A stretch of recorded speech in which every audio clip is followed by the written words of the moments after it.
let's get started, and I want you to do this, and I'm kind of doing this as a purpose.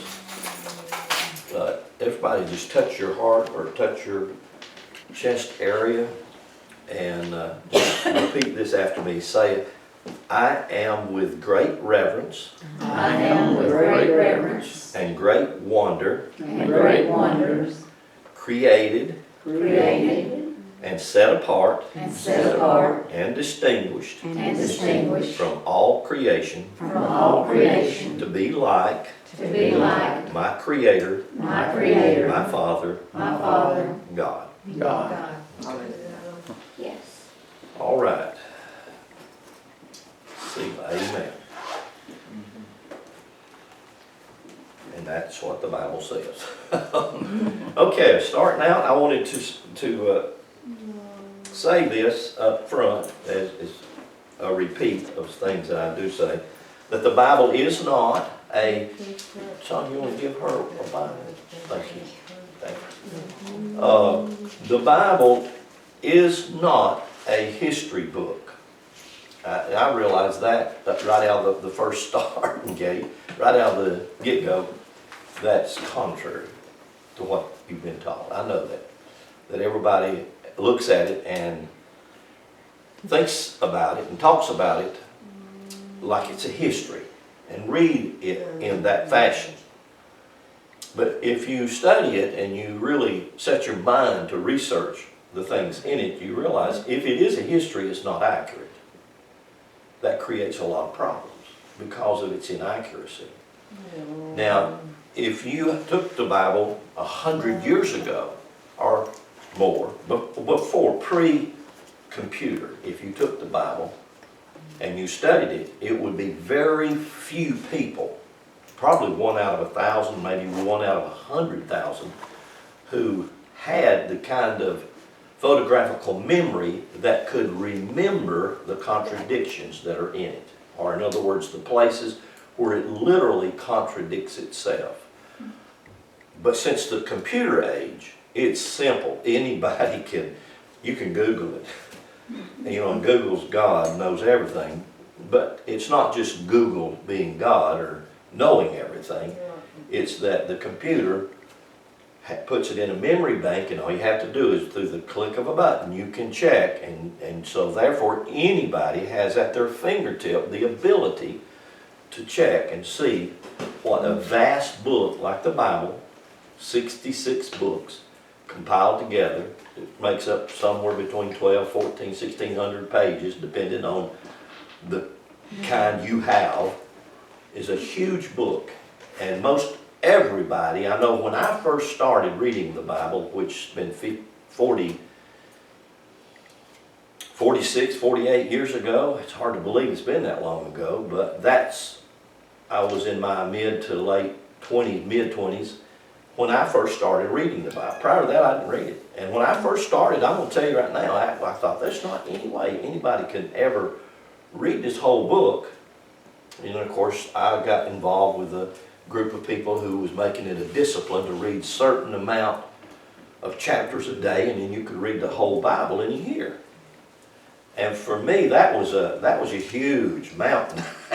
No way I could ever get over that mountain because it was just such a vast book with so many different topics over so many hundreds, even thousands of years. And so to see how the things could go correctly and accurately was beyond my level of comprehension. But just methodically, line upon line, precept upon precept, just continually whittling at it, I found out that you can get a lot further in it than you realize you can.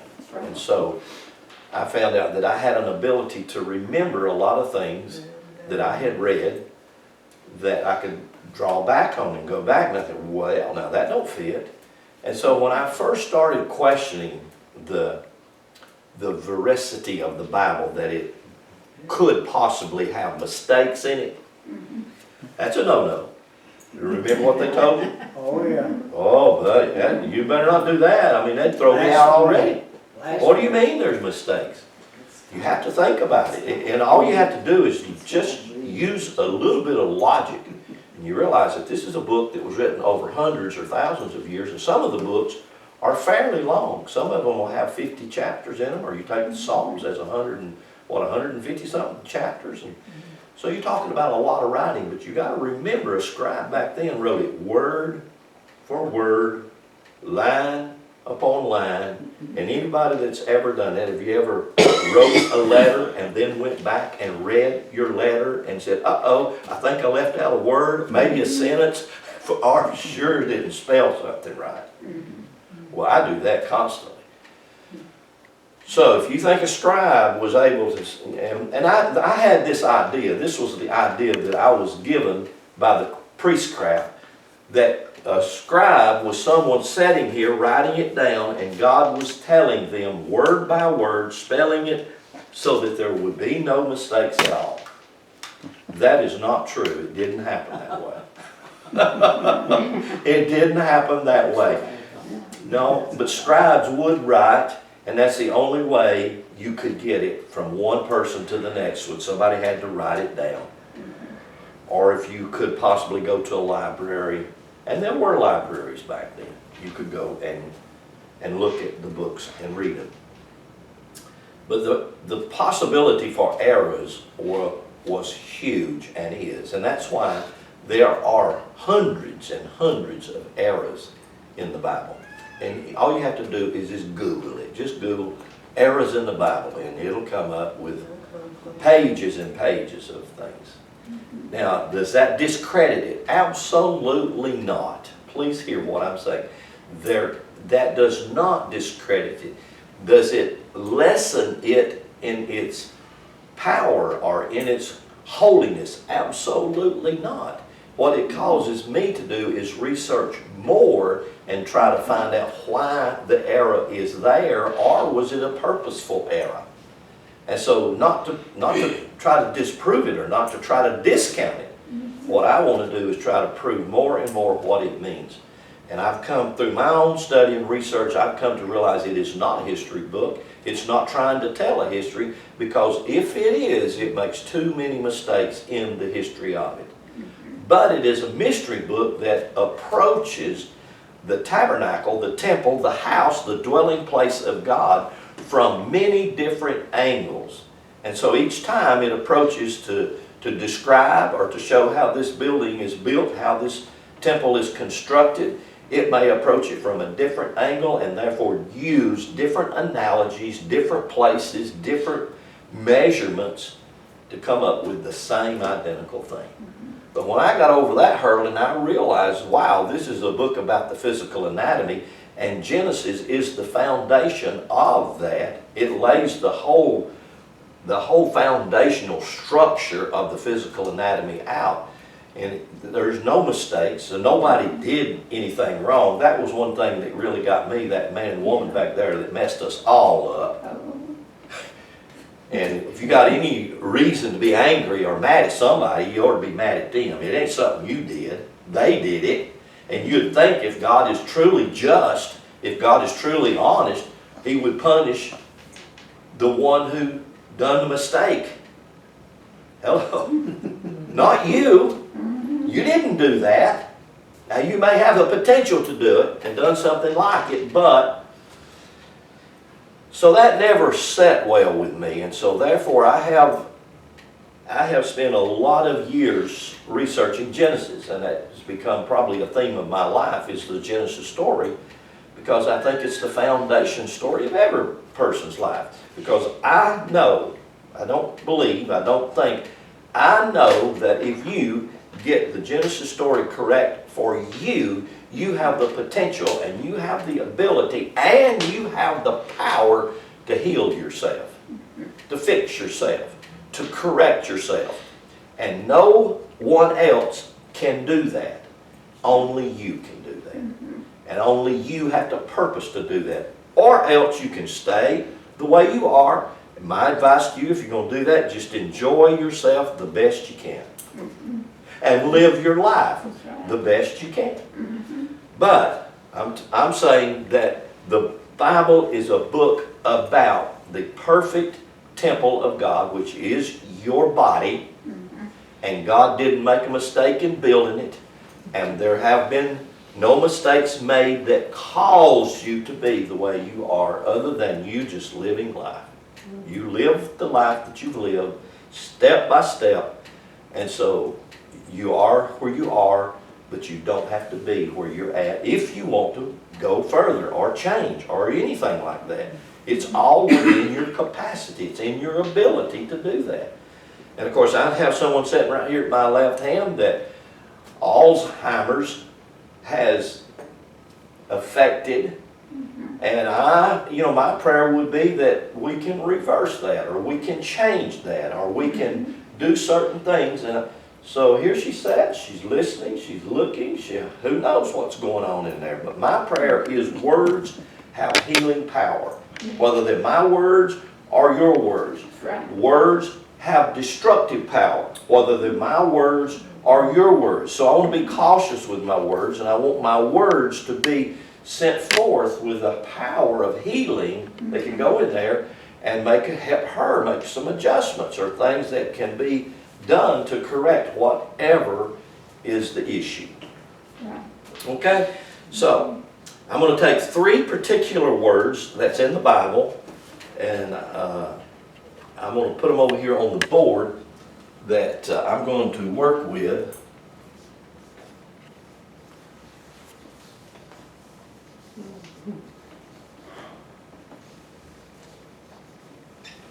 Can y'all read my writing? Yes. Okay. Y'all see those 3 words? Heaven, man, and curse. Now those 3 words are used in Genesis 1, 2, and 3 a lot. Quite a bit. And all 3 of those words have been incorrectly given to you. And I'm choosing my words, okay? They have been incorrectly. In other words, the word heaven does not mean what you've been told that it means. The word man, and I could just do it this way, man / Adam, A-D-A-M, does not mean what you have been told that it means. And the word curse does not mean what you've been told that it means. And so I'm just saying this, that you or I or anybody else can get a concordance, and with a little bit of research and a little bit of diligence, rolling up your sleeve and spending some time, you can come up with the fact yourself that these words don't mean what I have been told, and therefore what I think that they mean. In other words, if I take the word heaven and I were to talk about heaven, every one of you and every person, whether they are in Christianity or Judaism or Hindu or Buddhism, you name it, they're going to think it's a place out yonder somewhere. That's how humanity has been duped and deceived about that word. The same thing's true with man / Adam. If I were to talk about that, whether I'm talking to a Christian, a Jew, a Hindu, or a Buddhist, they're going to think that man / Adam was a character in the Bible who lived 6,000 or so years ago and screwed humanity up. That's what they're going to think. That's not what that word means. Then they're going to take the word curse and the way we have used it. Matter of fact, this word didn't even exist in English until around the 16th, 15th, 16th century. Only 400, 500, 600 years that word was created. So, isn't it amazing how that these words, and words are very important. You get the word wrong, hey, I don't care what, you can be as sincere, as dedicated as anything. But if you have the root basis of the word wrong, you can't build what you need to build right. That's right. And so that's difficult. I know that's difficult for most of us. And so in Hebrew, this particular word, I'll spell it. I look like I know I'm going to run out of board. Sheen, Mim, Yod, Mim. I spell that way. Sheen, Mim, Yod, Mim. If you notice, the 2 Mims are different. Actually, I should probably always say final Mim, because this is called the final Mim. So, and in Hebrew, there's a difference in the definition of the 2. Even though they're both called mem, and they're both water glyphs. By that I just simply mean they are hugely important in the whole Genesis story, because they're hugely important to you and to your existence, because no water, no you. Period. We can have rocks, we can have diamonds, we can have everything, all kinds of stuff. No water, no you. That's right. That's it. And so again, I said this last week, if science today is looking to try to find life on any other planet, the first thing, the most important thing they want to see is there water there. Because if there's no water, then there's not anything. So that word right there, and I'll talk about this word. Then this word Adam,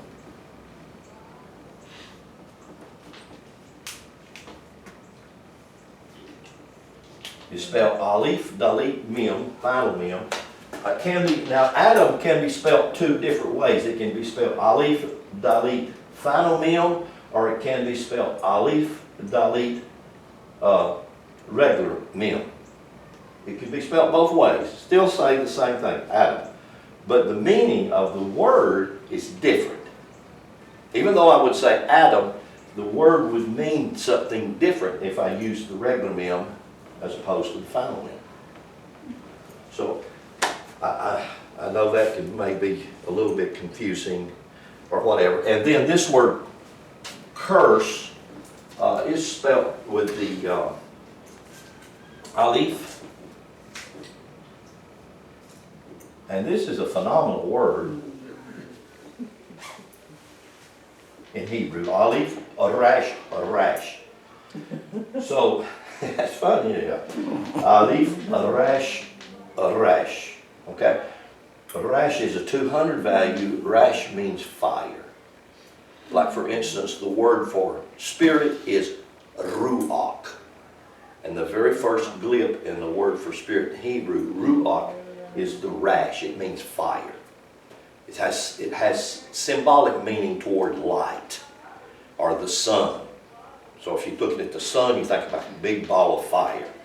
You look at the sun, you think about light, and you associate life, L-I-F-E, with that, right? No light, no fire, no life. So you have to have some combinations going on here. You got to have light, fire, and water. So when you get fire and water, now you got something. You got some ingredients now right here. We can work with that stuff. You just need to add a few more chemicals and compounds, and voila, the building blocks are infinitum. What you can do with it, what can happen with that. Now this word curse, or this word right here, if I wanted to just say the word light, it would be that right there. Aleph Rash, or. That's how you would say that, or. That means light. In the beginning, the light. Okay? Now, if I wanted to say curse, I would do it that way. Or rar. Now, if I wanted to spell, I'm telling you this because these three words mesh together. The word light, the word curse, and I'm going to put this over here. That's called the Tov. That's the last glyph in the Hebrew alphabet of the 22 glyphs. And actually it's 400 value, and it means time. And if I put this on the end of this word curse, it would be Ararat. Have you ever heard of that? Mm-hmm. What is Ararat? Mountain. It's the mountain where the big boat landed. Mm-hmm. And really what the word Ararat means, it means a point in time where you are at that point to start anew.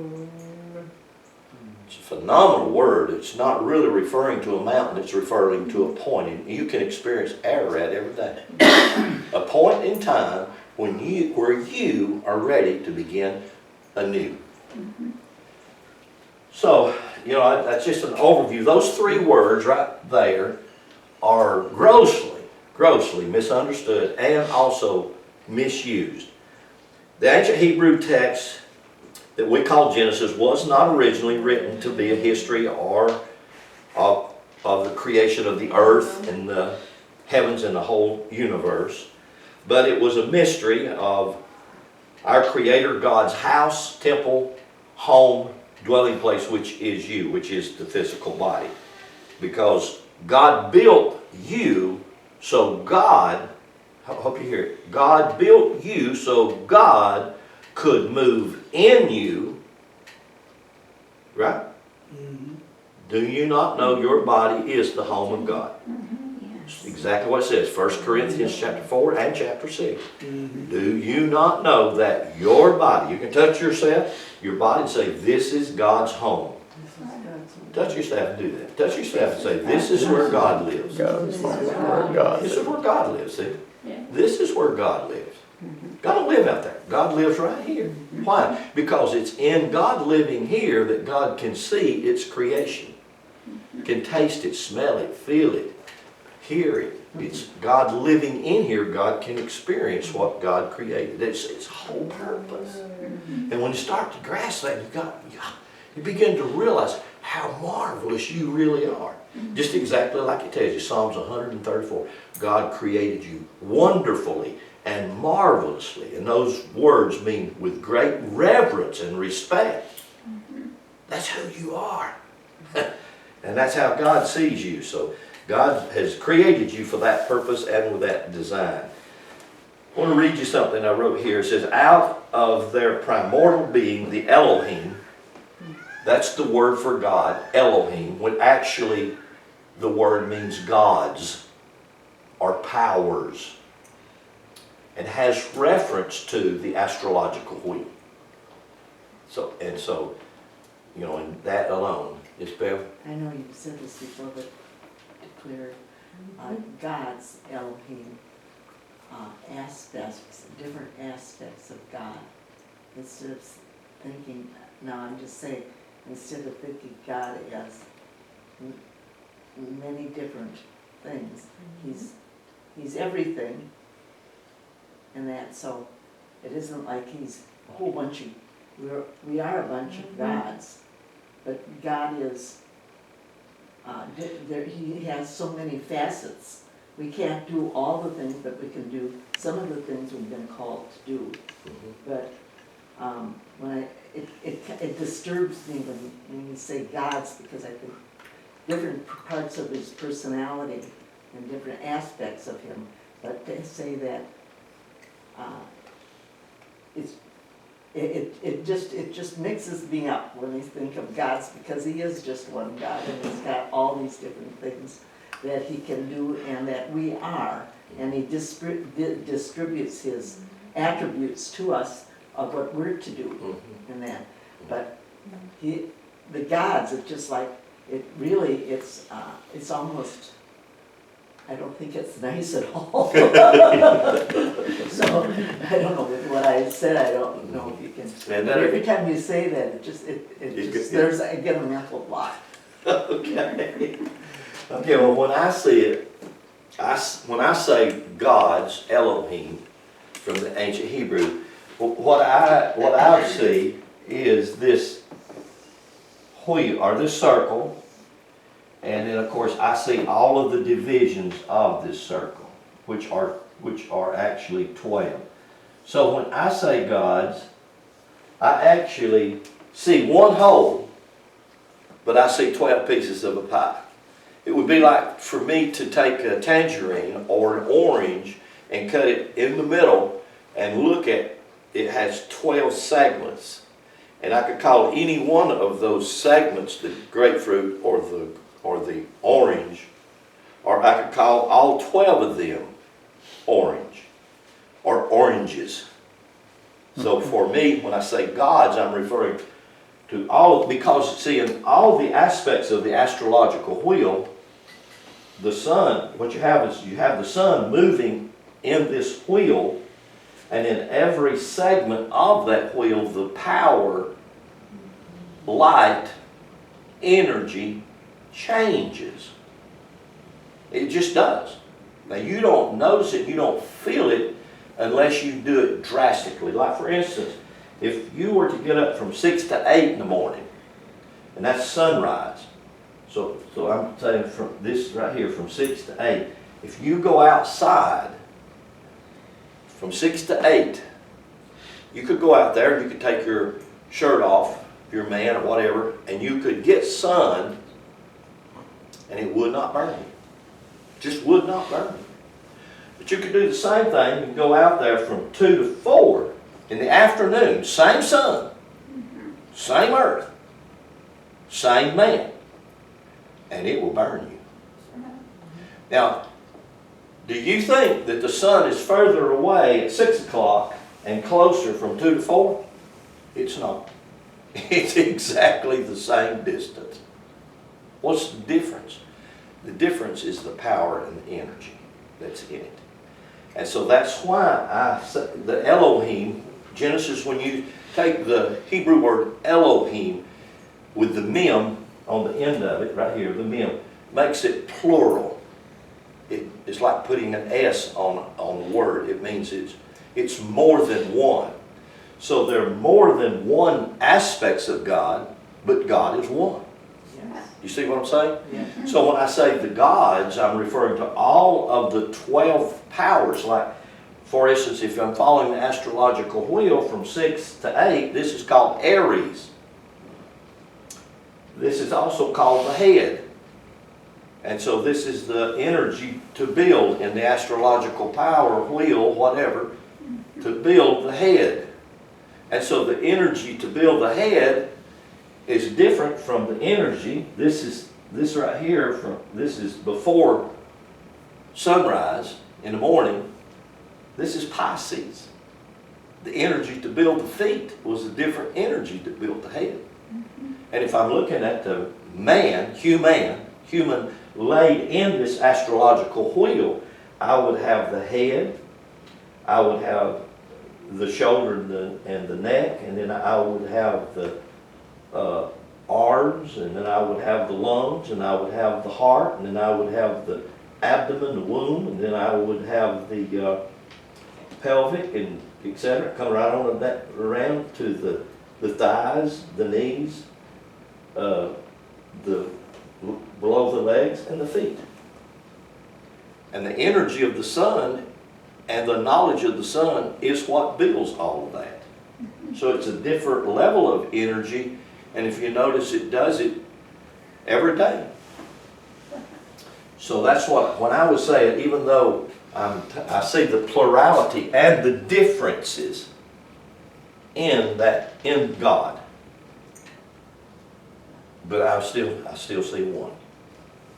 Does that Yeah. clear it any at all? Make it a little clearer? No? Maybe a whole lot? I hope. Okay, let me read this to you out of this. Out of their primordial being, the Elohim, gods. The gods, that's what it means. The Elohim, the gods, engendered spirit and matter. And my emphasis here is not on spirit above matter or matter above spirit. It engendered spirit and matter. It takes the two to make you. Period. If there was no spirit breath, you would not be you. If there was no matter for spirit breath to be in, there would be no you. So for you to say that it's more important for me to be spiritual or for me to be more like God because God is spirit, that's incorrect. You're thinking that you wouldn't even be human if that's how you were. You have to be both human and spirit. So spirit and matter, the two are one. And they're designed to be that way. They're designed. To paraphrase it a little more elaborately, it might be put, from out of the depths of the infinite being, the Elohims, the gods, formed the upper and the lower ranges of life. For me, when I hear upper and lower ranges of life, I put my little stick man over here. He's kind of small, so y'all have to look really good here. He's a midget stick. But there's still, this is you. And you're built, these are the endocrine glands. These are also the 7 churches. These are also the 7 colors of the rainbow. These are also the 7 endocrine glands. These are also the 7 chakras in Eastern terms. Any place you find 7, these are the 7, which is you. Again, it comes back to you.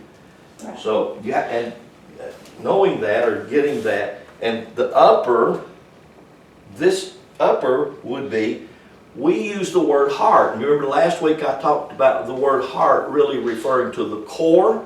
You remember the core is not just the heart, but if I say just the heart, you just think of the pumper, right? Yep. But if I say the core, you think, what does he mean?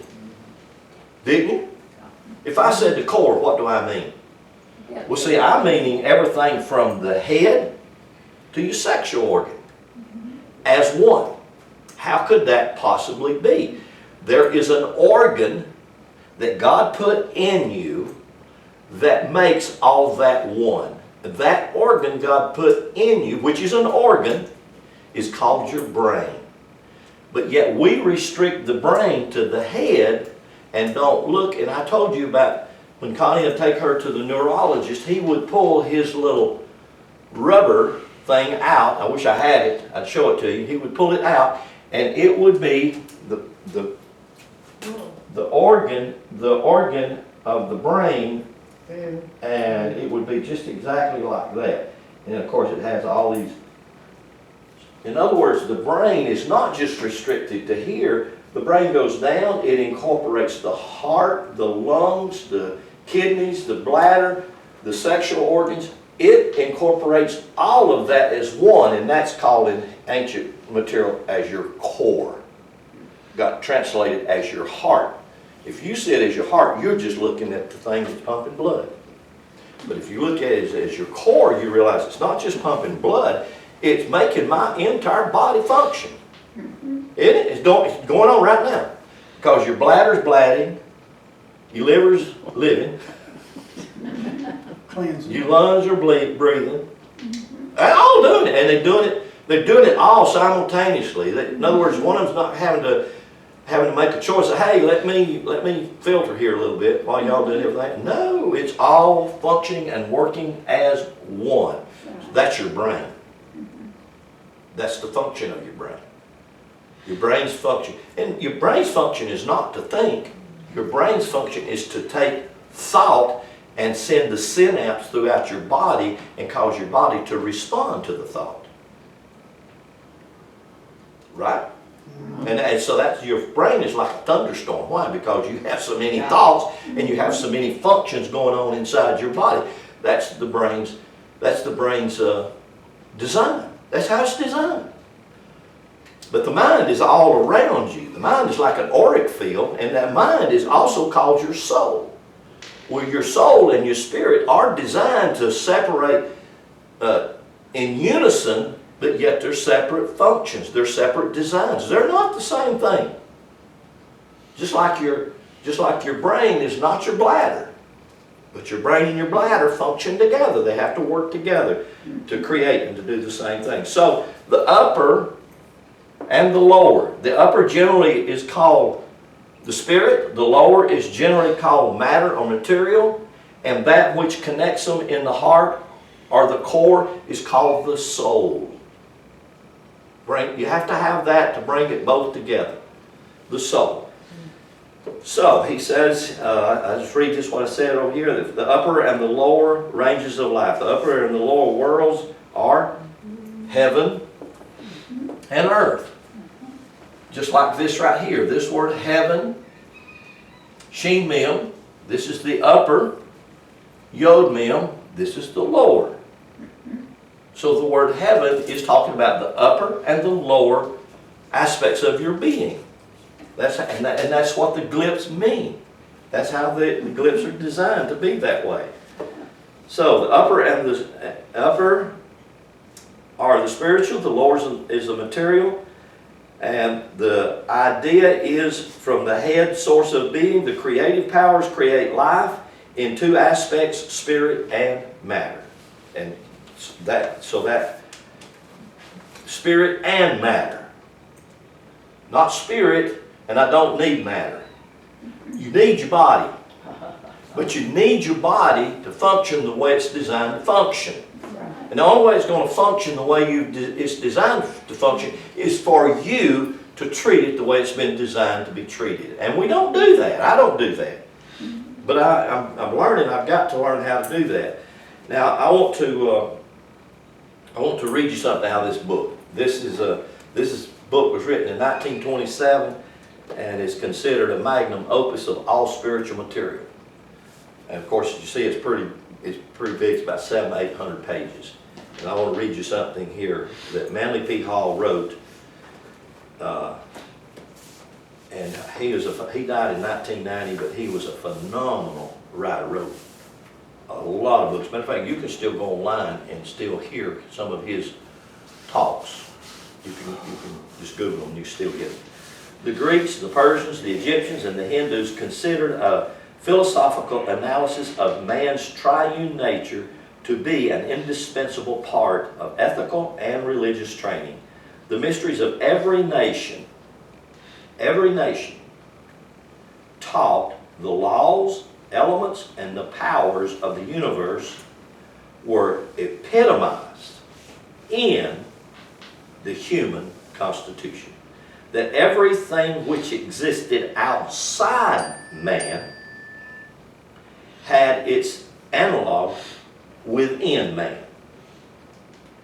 Thus the aphorism, as above, so below, as without, so within. So all that really simply says is everything you see going on out there in nature, in the sun, in the stars, and the planets, is going on inside you. And so if you realize that's a mirror of you, and there's no mistake in that. Even though there can be storms, there can be cold and hot, there can be all kinds of things going on. There's no mistake in it. It is perfect and runs on a perfect schedule. Lynn, that's like, and I know these sound contradictory, but it's within the whole system of us. It's like the evergreens and the trees that lose their leaves in the fall. It's still part of the cycle. It's cycle, exactly. That's what I told Linda when she called to just let us know that she wouldn't be here and for prayer. I said, a lot of times the physical body will contact a flu, a virus, pollen. A lot of people react differently. I said, and their body does that on purpose so that that body can build its immunity. It may be weaker in certain areas, and so your body does that so that it can build an immunity toward that virus or toward that circumstance or situation so that your body can get stronger. If we feed it right, if we do the things that's necessary, then it will respond the way it's supposed to respond. So, the universe being immeasurably in its immensity and inconceivable in its profundity was beyond mortal estimation. Even the gods themselves could comprehend but a part of the inaccessible glory which was their source.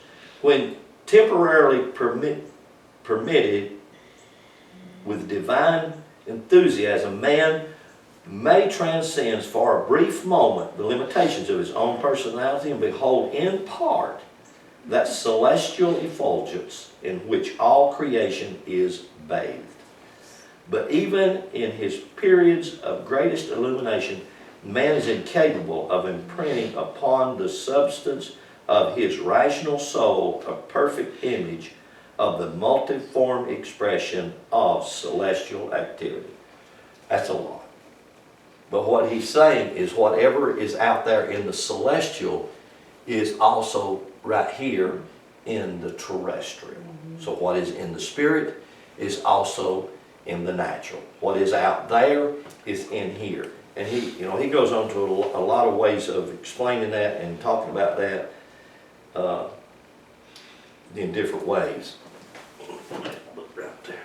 I wore that book out. That's okay. I want you to go with me to the book of Genesis. You didn't think we were going to get to use the Bible. We just used a couple of things here in the book of Genesis.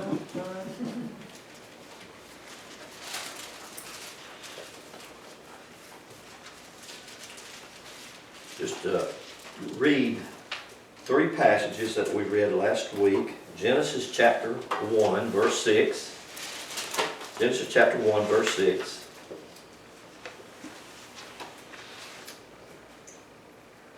Verse 6 says, "And God said, let there be a firmament in the midst of the waters." Everybody see that?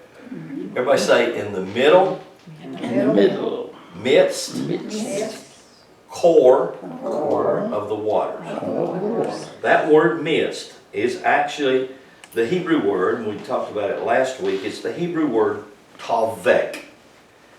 And actually the word means center or core. Now he said, let there be a firmament in the center or in the core. Now, if I said the center or the core, I'm talking about right here. Okay? And it's not here to divide. It's not here to divide the upper from the lower. It's here to unite the upper and the lower. It's here to make you one. That's the whole purpose of it. It's in the midst or in the core. It's just like I said about this brain. This brain goes from, not just from up here in the top of your head, goes down your neck, down through the core of your backbone, and from it shoots nerves throughout your entire body so that it unites the whole body as one unit and causes it to function that way as one unit. So when it says here, it's in the core, in the midst, all right? Go with me to Genesis chapter 2.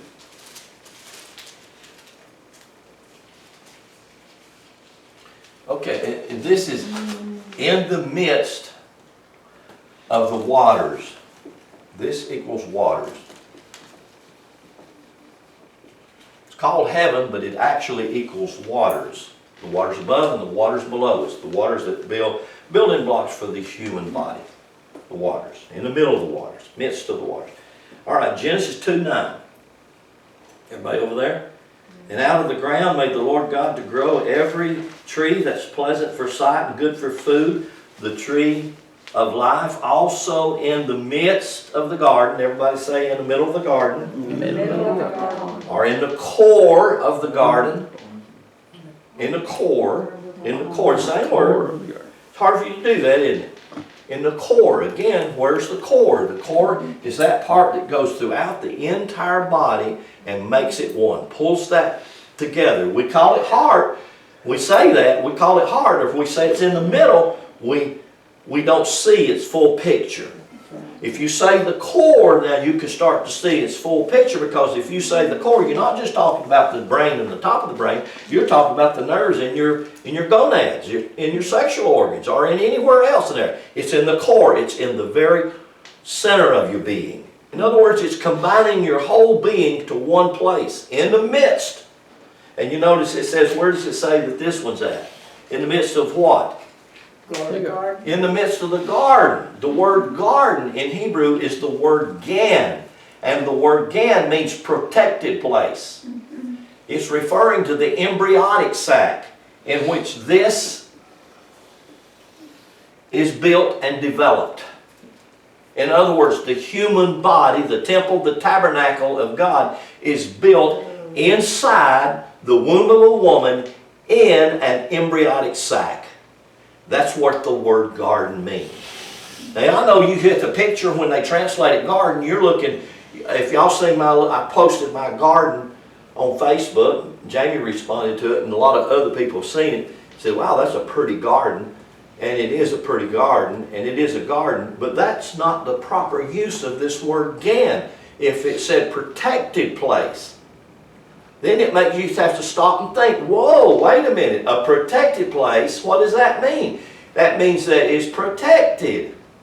You were built in a place where you were protected, and anybody using their logical, reasonable, right mind realizes the embryonic sac is that place of protection. It's also an ocean of fluid, water, in which you were built, just exactly like a fish swimming in an ocean. That's what the word gan, translated for garden. Now, would it have changed it a lot if they'd have used embryonic sac? Oh, it changed everything. And you know what? It would have made sense to you because you come right out of this place where in this embryonic sac you have a stream in the core that comes from your psychological. The biggest problem we have going on in our nation today is not guns, it's psychological problems. That's right, yeah. I mean, just really look at it. The gun don't kill nobody. No. It's a psychological imbalance. We have a epidemic right now. All you got to do is go on. There is an epidemic right now of teenage suicide. Kids 12, 14, 16 killing themselves. Well, I never heard of nothing like that when I was a kid growing up. What is going on? I mean, you know, why are we so slow to smell the roses?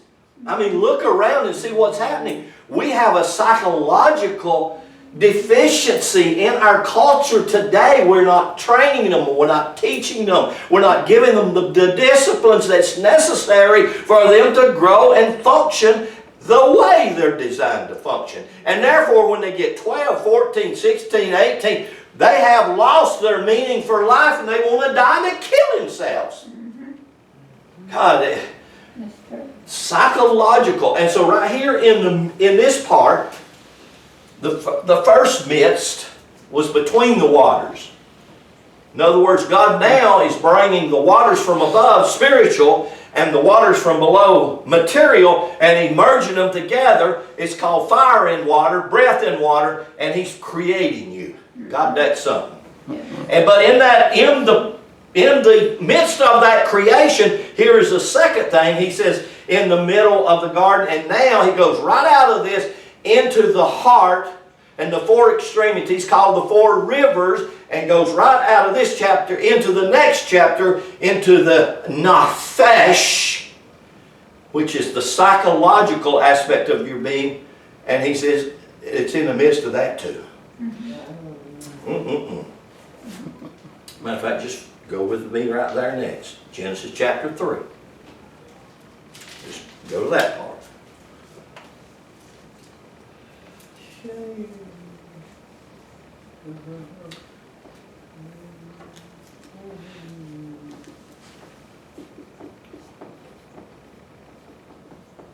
In the midst of the garden, God's connecting. In the core of the garden, in the heart of the garden, I'm going to stick back with that word core because the importance of what it means. Core of the garden, God's bringing the spirit and soul together. They're not the same thing. God's bringing the spirit and soul together.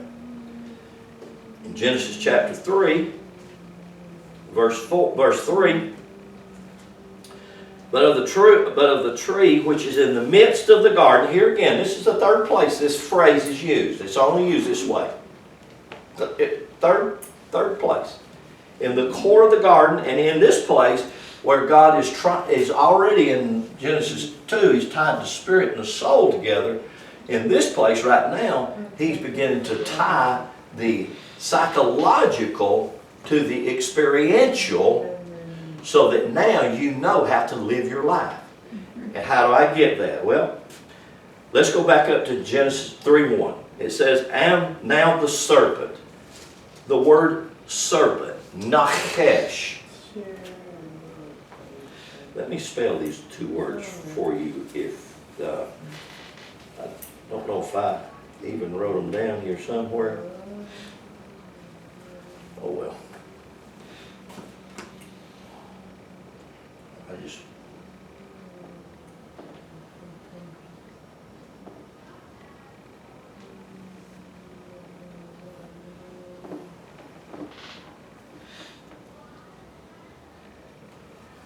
Oh.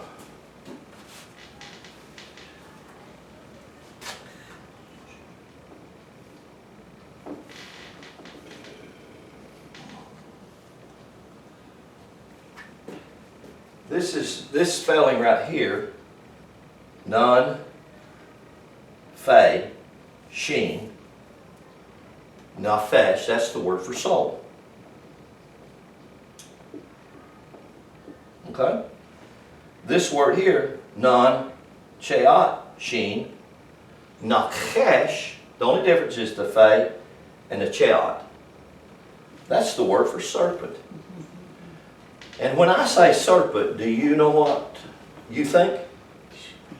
You think snake. Sneaky snake, right? Sneaky snake. The one climbed up in that tree and spoke those sweet nothings to that woman, and she said, okay, I'll eat that apple. It ain't nowhere in the story. Ain't nowhere in the story. That word right there,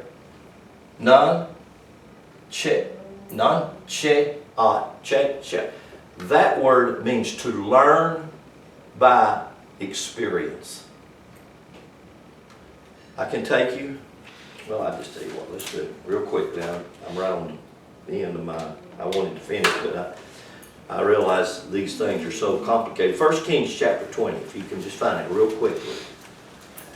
Real quickly, 1 Kings chapter 20.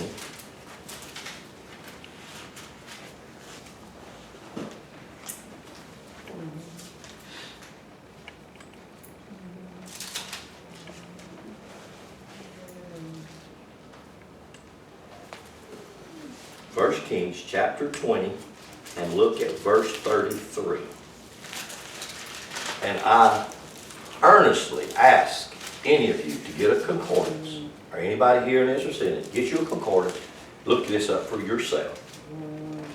It says, has everybody found it there? 1 Kings chapter 20, verse 33. I know it. Take you a minute, just go to your index and find it. Turn there. You got it? Yeah. What's the first word? Now. Now the men did, what's the next word? Diligently observe. You know what that word is? That's this word right here. Nafesh. Now read it and do like the translators did in Genesis chapter 3:1. Read it this way, say, now the men did serpent. Now why would they take that word nafesh and translate it for serpent in Genesis chapter 3 and take the same identical Hebrew word here in 1 Kings chapter 20 verse 33 and use the word diligently observe? Because if you look the word up, it means diligently observe. It means learn by experience. If you diligently observe your experiences, you will find yourself learning leap by leap. Why? Because see, in Genesis chapter 3, you're dealing with the psychological. The psychological is that which, if it's not diligently observing, if it's not learning by the experience it's having, then it could lag in its cultivation and development. And does. Falls way behind. Relearn and relearn. Exactly. It just over and over. All right, go back with me to Genesis chapter 30. Genesis chapter 30.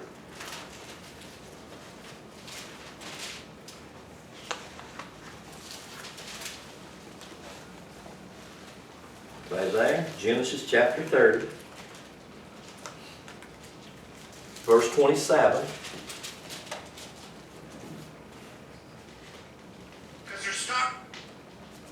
You got it? Genesis chapter 30, verse 27. Everybody found it? Yeah. And it says, and Laban said unto him, I pray thee, if I have found favor in thine eyes, tarry, for I have learned by experience. Just look that word up. Learn by, it's that word right there. Nafesh. It's the word that translates for serpent. Now you think that that's not a gross error in words? Of course it is. Is it intention and on purpose? Of course it is. Why? It's to throw the story, or it's for another reason. And I think that this is the greater reason. I don't think it's to throw the story. The greater reason is, you see, I can teach you how to observe yourself. I can teach you things and you can learn about yourself, but I cannot teach you how to go into the mystery of yourself. Can't be done. Do you know why? And you know why these are called great mysteries? Because nobody can go in that holy place but you. That's why if you go back into the temple in the wilderness, the Mosaic temple, there were 3 sections to that temple, and only one section, one person could go in there. You remember that? Mm-hmm. Who could go in there? Only the high priest. Only the high priest, the Holy of Holies. Once a year. He could only go in there. You and only you can go into the holy of your temple. Yes. No one. I can't get into your private place. Right. I can be a psychic. I can do all kinds of mind reading, but I cannot get in your core. Only you can get in your core, and only you can go in there, and only you can reason with God. And only you can work out your salvation there. And that's where it's at. And that's why it was always called a mystery. And that's why people say, well, why do they want to write it all in secret? It's not written in secret. It's written as a secret, and only you alone can go in that holy place of your being.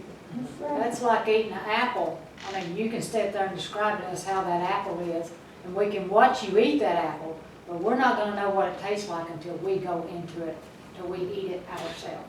You lead a horse to water and you can't make him drink. Exactly. My point exactly. In the midst.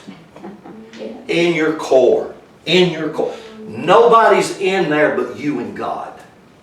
And it's in your core that you separate the waters from the waters. It's in your core that you begin to realize what heaven really is. It's in your core where you can begin to see your spirit and soul and their function. And it's in your core that you will learn by your experiences. I can't learn anything from your experience. Period. I can watch you. I can observe and I can say, I don't think I'll do that. I can do that. But I cannot experience what you experience there. And I'm saying I'm trying to show you how we can unlock these mysteries. I can show you what Genesis 1, having to deal with the waters above and the waters below, that's what it's about. I can show you in Genesis chapter 2 how it's combining the spirit and soul, and then I can show you in Genesis chapter 3 how that God did not curse you, but God put a tension in you, and only you can go in the core of your tension and work out your salvation. Nobody else can do it. There's you an overview of Genesis 1, 2, and 3, correctly illustrated from the ancient Hebrew, which I extracted that out of this twisted story. Now, is the story twisted on purpose? Well, maybe it is and maybe it's not. Maybe it's that way to get you to diligently observe, or to get you to go into the depths of that story or your story and find out who you really are. And guess what? You and only you can work out your salvation with fear and trembling. Nobody can else. Nobody can do it. But my goodness, when you get some tools, it'd be like if I said, here, I want you to rebuild this motor for me, and you had not any tools to do it. You say, I don't know where to start. I may know where to start, but I don't have anything to do it with. I'm giving you some tools to do the work. I can't do it for you, but I can certainly point you and show you. Do this, use this. This will work. This will work right here. And everything that I'm sharing, these people, like this man right here, I have read a lot of his books. And matter of fact, when I first started, I got a hold of this book right after my conversion, I guess, 45, 46, 47 years ago.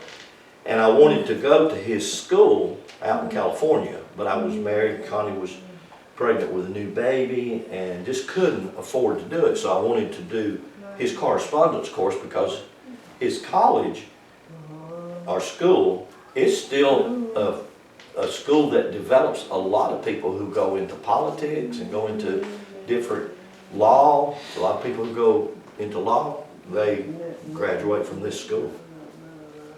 So it's tremendous. He's done so much work. And this book, I don't encourage any of you to get this book. This is a mammoth book to even try, because the subject matter of this book is as vast as the whole universe. Because it's just like this picture on the front of this book. It's a picture of all mythological material rolled up into one picture. So it includes stuff from Buddhism, Hinduism, Egyptian hieroglyphs. It encompasses a lot of work. Does he know the languages in Hebrew and Greek? No, and that's sad. A lot of them didn't. People ask me, who else does this ancient Hebrew? I said, oh, I don't know. I don't know many people. Carlos Soares did. He's been dead since 1971 or 2. He's one of a few. And then I have seen a few people on the internet that do similar things that I do like this with the ancient Hebrew. But for me, when I start to do this and break it down in ancient Hebrew, I have them aha moments. I think, wow, they saw it, but I see it in a light that ties the scripture together with it. So, no, I don't know anybody that does this. To me, it should be put in a book. Lots of books. You know, a book like this, a bigger book. Because it's just so much here. And it's confirmation on top of confirmation. You can see it. So when I realized the soul and the serpent are designed to work together, the soul, which is the mind, that's what the soul is, the word mind, and your ability, the serpent, the nachesh, learning by experience. When you learn by your experience and you connect that to your soul, your mind, the two become one. And that's the part, uniting it in the core. That's what Genesis 3 is about. It's not about a curse. It's about the tension that light brings. It's like, is this not a misnomer? If you want corn, you first have to put a seed in a dark hole in the earth so the light can pull it out of that dark hole from the tension of the light and the magnetic energy of the earth pulling it down, and then you have that seed, and that seed's being stretched. You said, oh my God, we're going down. Oh no, we're going up. We're going down. No, we're going up. That's called a curse. Oh no, I mean, can you hear the seed? I mean, think about the seed. You think about, oh Lord, I feel it's pulling me hard down into the earth. It's dark. It's cold down there. No, it's pulling me up into the warm and the light. I have a picture that Barbara Simons gave me years ago. It's a big picture, this big. It's at my house. And it's a picture of a human being in a cocoon in an embryonic sac. Beautiful picture, like I said, big. And that person looks kind of like a seed that its legs are being pulled into the earth to develop them, and its arms and its head is being pulled up out of the earth into the light. It's a beautiful picture. She had that, somebody draw it for her, for me. From a conference I did in College Station 10 years ago in Texas. But if you can hear that, that's what a curse is. It's light from without pulling against the magnetic energy that's pulling, and it looks like it's pulling it apart. But it's not. It's developing it into what it's supposed to be. Stretching. It's just like you have the water makeup of your physical body that's pulling you into all of the lower places, temptations and everything. But then you have the light that's pulling you up out of those things. That's how it works. Everything in the physical, visible, manifest world works that way because that's its divine pattern. It's kind of like that